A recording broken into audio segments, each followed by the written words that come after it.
Algérie Ferry a repris ses dessertes avec la France le 1er novembre, avec une traversée Alger-Marseille. Le voyage retour est prévu ce samedi 6 novembre au départ du port de Marseille. Pour sa part, Corsica-Alnéa va reprendre officiellement les traversées vers l'Algérie dès le 9 novembre, après 1 an et demi de paralysie totale imposée par la pandémie. Prix des billets, équipement des bateaux. Conditions de voyage. Revue de détail pour tout savoir sur les offres des deux compagnies maritimes. Détentrice d'une flotte vieillissante et en sous-capacité, Algérie Ferry redémarre fort à l'occasion de cette réouverture des frontières maritimes, avec un nouveau navire baptisé le Badji Mokhtar III. Il est le fruit d'un travail entre les équipes techniques chinoises et algériennes, et se veut innovant en termes de service et de modernité pour ses clients.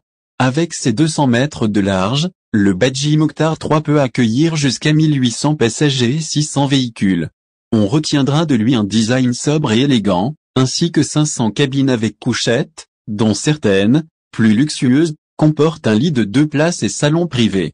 Escalier mécanique, aire de jeu sécurisée pour enfants, espace shopping, loisirs, la montée en gamme est réelle car rien n'a été laissé au hasard. Plusieurs bars, restaurants, salons cosy, places assises pour manger et profiter du voyage en toute détente sont disponibles. Autant d'éléments pensés pour rendre la traversée agréable. Côté tarif, le même barème qu'avant la suspension des trajets maritimes est appliqué, autrement dit 260 € en réservant son siège depuis l'étranger, et 500 € pour une place de voiture. Un confort renforcé sur les deux ferries chez le concurrent français Corsica-Alnéa. On se prépare à la première traversée Marseille-Alger prévue pour mardi prochain, le 9 novembre.